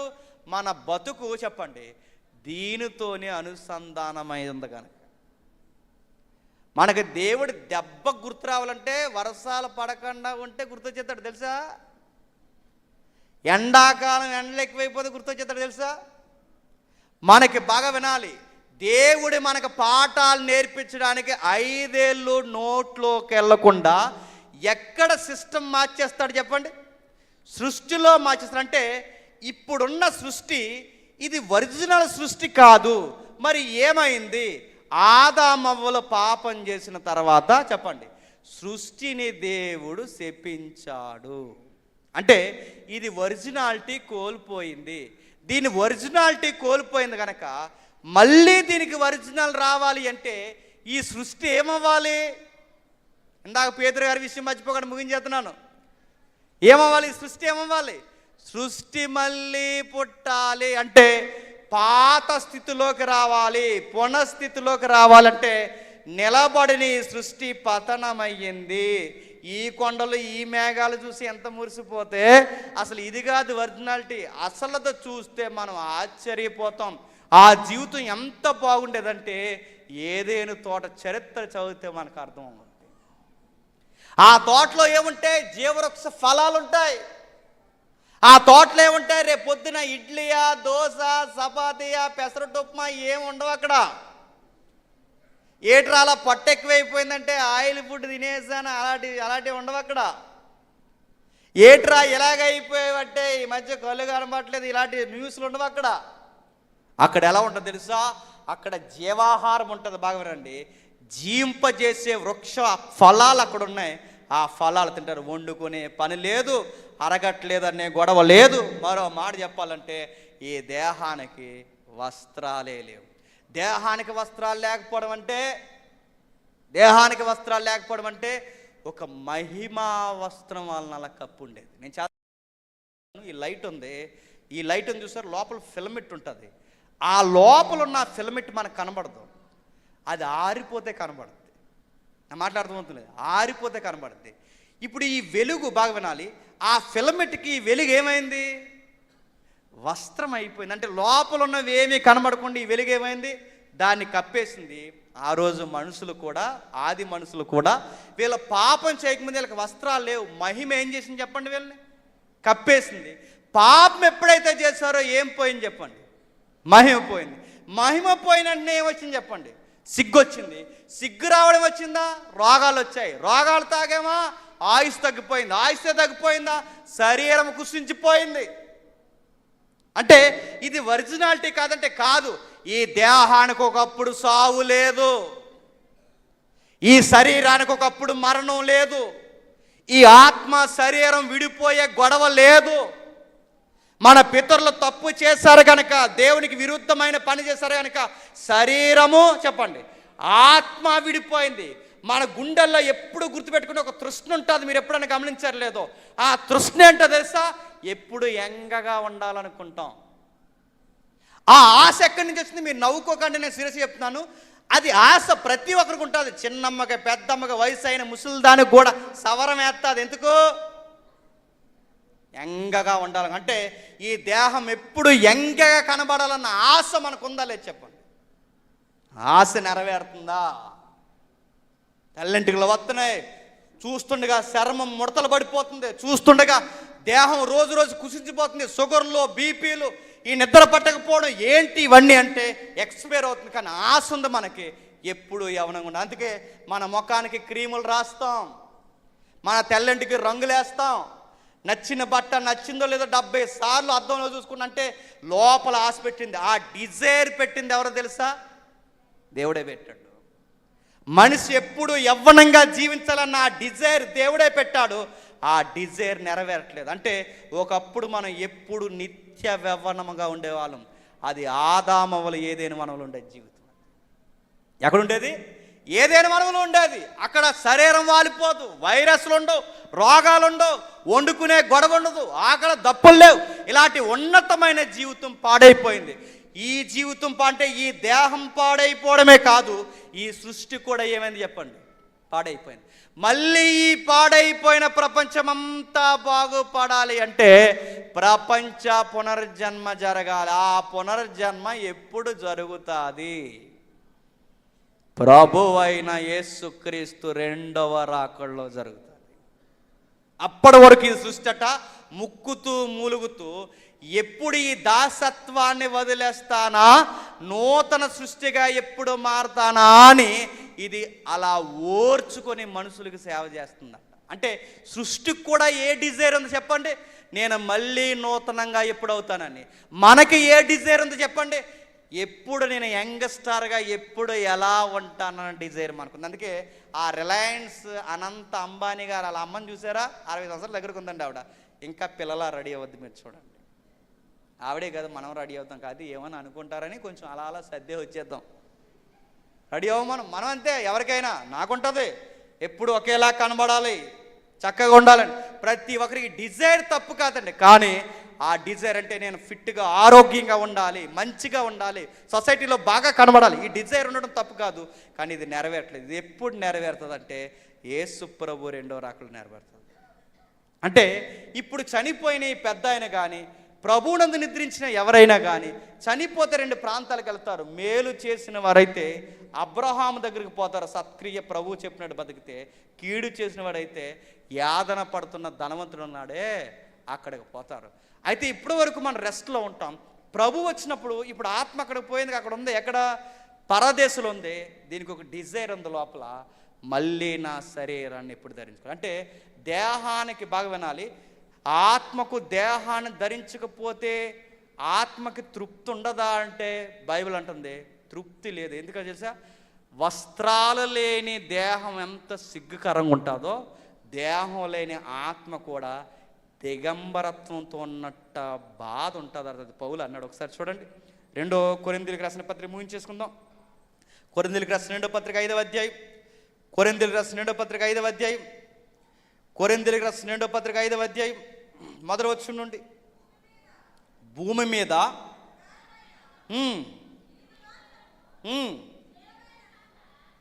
ఎవరు చదవండి, ఇక్కడ చదవండి. ఎవరు? భూమి మీద తన గుడారమైన శిథిలమైపోయినను చేతి పనిగాక దేవుని చేత కట్టబడినదై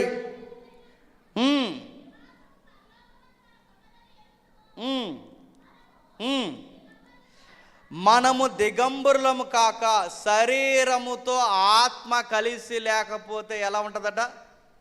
దిగంబరులముగా ఉంటామంట. అంటే ఒక మనిషి అనగానే ఆత్మ ఒకటే కాదు. సోక్రటీస్ శిష్యులు ఏమన్నారు? శరీరం ఏమైపోయినా పర్లేదు చెప్పండి, ఆత్మే ప్రాముఖ్యమైనది అన్నారు. కానీ బైబిల్ ఏమని తెలుసా? ఆత్మ శరీరము కలిస్తేనే సంపూర్ణమైన మానవుడు. ఆత్మ ఉండి శరీరం లేకపోయినా, శరీరం ఉండి ఆత్మ లేకపోయినా, ఇప్పుడు చూడండి, అవి ఒకదానికొకటి అవినాభావ సంబంధం లేకపోతే మనుషుడు సంపూర్ణం కదా. అందుకే పౌలు గారు ఏమంటాడంటే పై వచనంలో ఏమంటాడు చూడండి, 4వ అధ్యాయం 16వ వచనంలో, కావున అయిమే చూస్తూ వినండి, కావున మేము అధైర్యపడము, మా బాహ్య పురుషుడు కుసించుచున్నను ఆంతర్య పురుషుడు దినదినము నూతన పరచబడుచున్నాడు. ఎంతమంది ఉన్నారు? ఆత్మ శరీరం అంటే శరీరము ఆత్మ కలిస్తేనే సంపూర్ణ పురుషుడు, సంపూర్ణ మానవుడు. నా శరీరం ఏమైపోయినా పర్లేదు, నేను ఎలా తిరిగేసినా పర్లేదు కాదు. అంటే రేపొద్దున మనం చనిపోయి మనం పరదేశకు వెళ్ళిపోతే ప్రభు రెండవ రాకడలో వస్తే, ప్రభు వచ్చినప్పుడు ప్రభు ఒక్కడే రాడంట. బాగా వినాలి, ముగించేస్తున్నాను. ప్రభు వచ్చినప్పుడు ప్రభు ఒక్కడే రాడట. ప్రభువుతో పాటు ఎవరిని తీసుకొస్తాడట మేఘాల మీద? ఎవరైతే చనిపోయి పరదేశంలో రెస్ట్ తీసుకుంటున్నారో ఆ రెస్ట్ తీసుకున్న ఆత్మలన్నిటినీ మేఘాల మీద కూడా ఎంట పెట్టుకుని వస్తాడట. అదే కదా దశలోనికి 4వ అధ్యాయంలో ఉంది. ఆ మేఘాల మీద కూడా ఎంట పెట్టుకుని వస్తాడట. వచ్చి ఏం చేస్తాడు? అది యోహాను సువార్తలో ఉంది 5వ అధ్యాయంలో. ఏమని?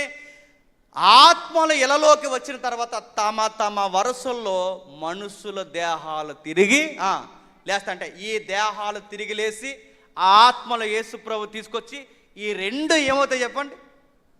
అనుసంధానం అయిపోతాయి. అప్పుడు మళ్ళీ మనం ఏమవుతాం చెప్పండి? సంపూర్ణ మానవులు అవుతాం. ఈ సంపూర్ణ మానవ అయ్యాకి ఈ మళ్ళీ ఈ దేహానికి వాలిపోవడం, కరిగిపోవడం ఉండదు. ఈ దేహం ఎలా ఉంటుందంటే ఏదైనా తోటలో ఆదామవ్వలకు ఎలా ఉండేదో చెప్పండి, మళ్ళీ ఆ జీవితం మనకి వస్తుందట. ఇందుకేనండి మనం బతుకుతున్నాం. ఆ రోజు షుగర్లుండో, బీపీలుండో, అలసర్లుండో, బాధలుండో, కష్టాలుండో, కన్నీళ్ళుండో, ఆకలి ఉండదో, సూర్యుడు ఉండడో, ఎండ ఉండదో, కన్నీళ్ళుండో, మరి నిత్యము ఆనందిస్తూ ఉంటాం. అంటే ఆ ఆనంద జీవితం ఎలా ఉంటుందంటే ఏదైనా తోటలో ఎలా ఉండేదో చెప్పండి అలా ఉంటుంది. అందుకే జయించు సంఘాన్ని జయించు వానికి ఏమిస్తున్నాడు?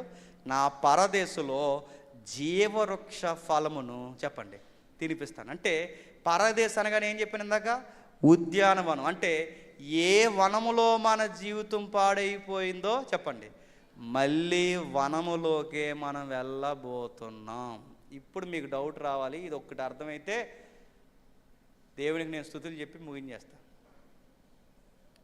అంటే మనం దేవుని దగ్గరికి ఇంతకీ వెళ్తామా వెళ్ళమా? ఇది ప్రశ్న. కంగారు అయిపోకండి, సమాధిలో గుర్తు చేసుకోకండి, జాగ్రత్తగా వినండి. మనం దేవుని దగ్గరికి వెళ్తామా వెళ్ళమంటే మీరు ఇంటికి వెళ్ళినారు చదవండి, ఎందుకంటే టైం లేదు, నేను మళ్ళీ చెప్తున్నాను. ఆదికాండం 1వ అధ్యాయం 1వ వచనం ఇంటికి వెళ్ళినారు చదవండి. God created heaven and earth అని ఉంటుంది. ఏంటట? గాడ్ అంటే దేవుడు పరలోకాన్ని భూలోకాన్ని కలిపి సృష్టించాడట. అంటే ఈ భూలోకము పరలోకం ఏదైనా వనంలో పాపం జరగకముందు ఎలా ఉండేదన్నమాట చెప్పాలి? అనుసంధానమై ఉండేది. తప్పు ఎప్పుడైతే జరిగిందో చెప్పండి, దేవుడుండే నివాస స్థానం వేరైపోయింది చెప్పండి, మనం ఉండే నివాస స్థానం వేరైపోయింది. అంటే ఈ సృష్టిని దేనితో అనుసంధానం చేసాడు చెప్పండి? హెవెన్, పరలోకంతో అనుసంధానం చేశాడు. ఇది ఎప్పుడైతే తప్పు జరిగిందో సృష్టి నశించింది, నిత్యత్వం సంబంధించిన ఈ అదృశ్య లోకం విడిపోయింది. అందుకే ప్రతి సంధ్య వేళ దేవుడు ఎవరితో ఉండేవాడట? తప్పు ఎప్పుడు జరిగింది ఎవరితో ఉండలేదట? అంటే ఈ లోకాలు కలిసి ఉండేవా? కలిసి ఉండేవా. అందుకే ప్రపంచం మళ్ళీ పుట్టాలి పేతురు అన్నాడు. ఏమవ్వాలి? ప్రపంచం మళ్ళీ పుట్టాలంటే పరలోకము భూలోకం మళ్ళీ అనుసంధానం చేయబడతాయా? చేయబడతాయి. అంటే ఇప్పుడు మనం దేవుని దగ్గరికి వెళ్తామా? దేవుడే మళ్ళీ ఆదాము దగ్గరికి సంధ్యవేళ వచ్చినట్టు, బాగా వినాలి, ఆదాము దగ్గరికి సంధ్యవేళ వచ్చినట్టు ఇప్పుడు దేవుడు మన దగ్గరికి వస్తాడా? మనం దేవుని దగ్గరికి వెళ్తామా? చెప్పాలి, మీకు అర్థమైతే అధ్యక్ష చెప్పాలి. దేవుడే మన దగ్గరికి వస్తాడు. అదేంటంటే మనం వెళ్ళమంటే అసలు ఆయన ఉండాలనుకుంటున్నదే మనతో, అసలు మనతోనే నివాసం చేయాలనుకున్నాడు. మరి అబ్రహాము కనిపెట్టాడు కదండి, ఇవన్నీ గుర్తొచ్చేస్తుంటే మనకు రెఫరెన్స్లు. అబ్రహాము కనిపెట్టాడు కానీ పునాదులు గల చెప్పండి ఆ పట్నం కొరకు కనిపెట్టాడంటే అడుగుతున్నాను, పునాదులు గల పట్నం కొరకు కనిపెడుతున్నాడంటే ఎళతాడనా పట్నమే వస్తాదనా? చెప్పాలి. వస్తాదని ఎక్కడుంది? ఎక్కడుంది? ప్రకటన గ్రంథం చూడండి ఒకసారి. ప్రకటన గ్రంథం 21వ అధ్యాయం, ప్రకటన గ్రంథం 21వ అధ్యాయం, ప్రకటన గ్రంథం 21వ అధ్యాయం. జేమ్స్ గారు దుర్బోధ చేస్తున్నారని కంగారు అయిపోయి మీరు ఫీల్ అయిపోయి ఎవరెవరికో ఫోన్ చేసి ఇక్కడ కొంచెం జాగ్రత్తగా వినండి.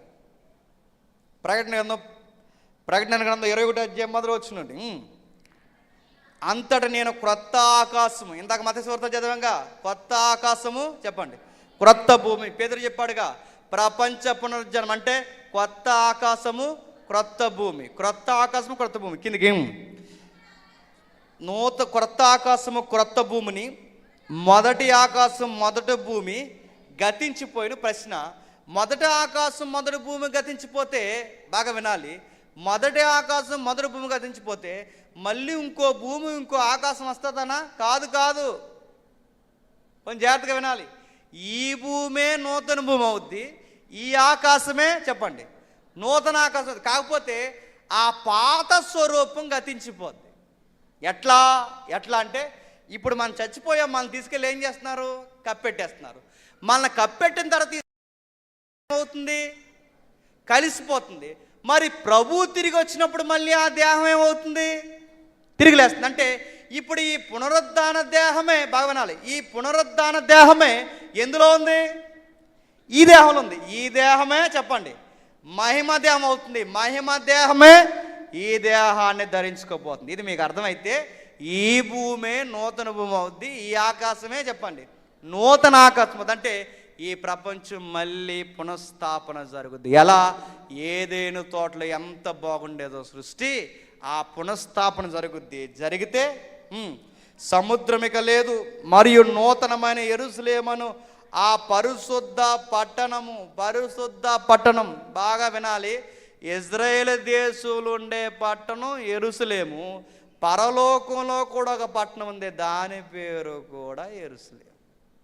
అది దేవుడు నిర్మాణం చేస్తున్నారు. దాని పేరు పునాదులు కలిగిన చెప్పండి పట్టణం. ఈ పునాదులు కలిగిన పట్టణం పేరే చెప్పండి నూతన యెరూషలేము. ఈ యెరూషలేము కొరకే పెద్ద ఆయన కనిపెట్టాడు. ఎవరు? అబ్రహాము గారు. ఎప్పుడు వస్తుందా అని కనిపెట్టాడు. ఆయన జనరేషన్లో రాలేదు, తర్వాత వాళ్ళ పిల్లలు కనిపెట్టారు, రాలేదు. ఇప్పటికే కనిపెడుతున్నాం, రాలేదు. మరి ఎప్పుడు వస్తుంది? ఆ రెండవ రాకల్లో ఏం దిగొస్తుంది చెప్పండి? పరలోకం నుండి యెరూషలేము పట్టణం దిగొస్తుందట. దిగొచ్చి నేను నూతనమైన యెరూషలేమును, ఆ పరిశుద్ధ పట్టణం తన భర్త కొరకు అలంకరింపబడిన పెండ్లి కుమార్తె వలె సిద్ధపరచబడి పరలోకమందున దేవుని యొద్ద నుండి, బాగా వినాలి, మనం అక్కడికి వెళ్ళిపోతున్నామా? మన కొరకే నివాస స్థలం దిగొస్తుందా? చెప్పాలి. మనం వెళ్ళిపోతామని చెప్పింది ఎవడు? ప్లేటో. మన దగ్గరికే పరలోక పట్టణం దిగొస్తుందని చెప్పింది ఎవరు? ప్రభు. ఇన్ని రోజులు మనం విన్న ప్రసంగాలేంటి? ప్లేటో ప్రసంగాలు. ఇప్పుడు ఈరోజు దేవుడు మీతో చెప్తున్నది ఏంటి చెప్పండి? ప్రభు వర్తమానం. గుర్తుపెట్టుకోండి. మీకు నచ్చకపోయినా ఇది వాస్తవం. ఇది కిందకి పరలోక పట్టణం దిగివచ్చను. అప్పుడు ఇదిగో దేవుని నివాసం, అది యెరూషలేము పట్టణము, పరలోకము, నిత్యత్వం, దాని పేర్లు. దేవుని నివాసము మనుషులతో కూడా ఉంది. ఎప్పుడు జరగబోతుంది ఇది? ఇదిగో దేవుని నివాసము చెప్పండి మనుషులతో కూడా ఉంది. ఆయన వారితో కాపురముండును, వారు ఆయన ప్రజలయుందురు. దేవుడు తానే వారి దేవుడై ఉండి వారికి తోడై ఉండేను. అంటే అచ్చు మళ్ళీ ఏదేను తోటలో ఆదామవలతో ఎలా కలిసి తిరిగాడో దేవుడు, మళ్ళీ రేపు రెండవ రాకళ్ళు అలా మనతో కలిసి ఒక కాపురంలో తండ్రి ఉన్నట్టు, అన్నున్నట్టు, కుటుంబ సభ్యుడు ఎలాగైతే ఒక కుటుంబంలో ఉంటాడో అలా దేవుడు మనతో ఉండడానికి ఒక కొత్త పట్టణాన్ని రెడీ చేసి మనము దేవుడు అందరం కలిసి అందులో నిత్యము నివాసం చేయడానికి ప్రణాళికలు దేవుడు చెప్పండి సిద్ధం చేస్తున్నాడు. ఇది రెడీ అయ్యే వరకు చచ్చిపోయిన వాళ్ళందరూ ఎక్కడుంటారు? పారదేశంలో ఉంటారు. అందుకే ప్రభు అంటాడు, మీకు నివాస స్థలాలు చెప్పండి సిద్ధం చేయడానికి వెళ్తున్నాను, మళ్ళీ వస్తాను అన్నాడు తీసుకెళ్ళడానికి. నివాస స్థలాలు అంటే నాకు బెడ్రూము, వాళ్ళకు బెడ్రూమ్ అని కాదు. నివాస స్థలం అంటే నిత్యము ఉండే స్థానము. అప్పుడు పేతురు, నువ్వు కంగారు పడకు, మీకు 12 సింహాసనాలు వేస్తాను, నీకొకటి వేస్తాను. అప్పుడు జడ్జిమెంట్ జరుగుతుంది, తీర్పు దినం. అప్పుడు మీరు ఏం చేస్తారంటే 12 గోత్రాలు కనుక 12 గోత్రాల వారికి మీరు తీర్పు తీరుస్తారు. ఇంత ఔన్నత్యము, అధికారం పేతురు నీకు ఇవ్వబోతున్నాను, దీని కొరకు కనిపెట్టి బతకవయ్యా అని చెప్పాడు. ఇదండి బైబిల్. ఇప్పుడు చెప్పండి, ఎవరైనా చనిపోతే రేపు ఏం జరగబోతుందంటే, ఈ పెద్ద ఆయన ప్రభువునందు నిద్రించిన వాడైతే పౌలు గారు అన్నారు, నిరీక్షణ లేని ఇతరుల వలె దుఃఖపడకుండా నిమిత్తము మీకు కొన్ని విషయాలు నేను చెప్పాలన్నాడు. ఏంటయ్యా అంటే, ఒకరోజు ఈ దేహం మళ్ళీ తిరిగి లేకపోతుంది. ఈ దేహము నిత్యము లేకపోతుందంటే ఈ తండ్రి గారు మళ్ళీ దేహాన్ని ధరించుకుంటారంటే ధరించుకుంటారు. అందుకే మన క్రైస్తవ ట్రెడిషన్లో ఉందేంటి తెలుసా, ఏ మతంలో అయినా దేహాన్ని కాల్చేసి విసిరేస్తారు. మన మతంలో మాత్రం, క్షమించండి, మన యొక్క విశ్వాసంలో మాత్రం మన దేహాన్ని జాగ్రత్తగా పౌడర్ రాసి స్నానం చేయించి దాస్తారు. ఎందుకు? మళ్ళీ ఒకరోజు ఈ దేహం లేస్తుంది అని. ఇప్పుడు చెప్పండి, చనిపోయిన ఎవరైనా ఉంటే అక్కడికి పిల్లలు వచ్చి అడిగితే తాతయ్య ఏడంటే ఇప్పుడు చెప్పాలి, ఎవరి దగ్గరికి వెళ్ళారు అనకూడదు. చెప్పండి, పరదేశంలో రెస్ట్ తీసుకుంటున్నాడు రా. చెప్పండి, అర్థమయ్యేలా చెప్పండి. రెస్ట్ తీసుకుంటున్నాడు రా. రెస్ట్ తీసుకుని ఒక రోజు వస్తాడంటే అప్పుడు ఆడు అడుగుతాడు, ఎప్పుడు వస్తాడు తాతమ్మ అని అంటే అప్పుడు చెప్పండి, ప్రభు వచ్చినప్పుడు కూడా ఎంట పెట్టుకుని తాతయ్యని తీసుకుని వస్తాడు రా అని చెప్పండి. అప్పుడు మీ బిడ్డలకు సువార్త చెప్పిన వాళ్ళు అవుతారు. తాతయ్య దేవుడి దగ్గరికి వెళ్ళిపోయారా, తర్వాత మనమే వెళ్ళాలరా, బస్సు ఎక్కి రెడీగా ఉంటారా అని చెప్పకండి. తాతయ్య వస్తాడరా, అప్పుడు మనం బతుకుంటే మనము తాతయ్య కలిసి మేఘాల మీద చెప్పండి ఎదుర్కొంటామరా. ఇది సువార్త. ఆ మాటలు అర్థమైనయా? అర్థమైన వాళ్ళు చేయొద్దండి. టైం అయిపోయిందని ఎత్తారు కదా. చూద్దాం, ఆ ఒక్క రెఫరెన్స్ చూసి మనం ముగించేసుకుందాం. చూద్దాం ఒకసారి. ఫిలిప్పీలకు రాసిన పత్రిక, క్షమించండి, కొరింథీయులకు రాసిన పత్రిక, కొరింథీయులకు రాసిన పత్రిక 5వ అధ్యాయం 2వ వచనం నుంచి ఒకసారి చదవండి.